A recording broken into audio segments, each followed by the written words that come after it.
Yeah, so sweet potatoes. First attempt to grow these things like this. And this is off of YouTube.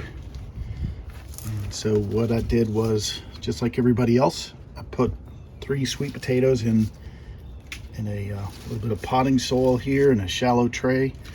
And what you do is you wait until they grow these slips like this. And pretty much just pull these off here.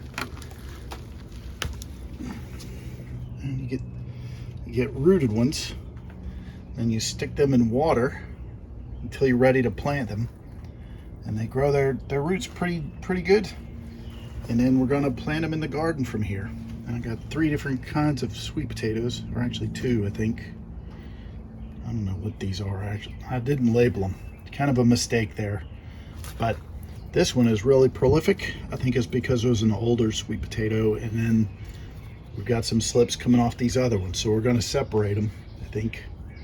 But in the meantime, it's time to put this in some water, and we've got several beds for these, and we'll see how this goes this year.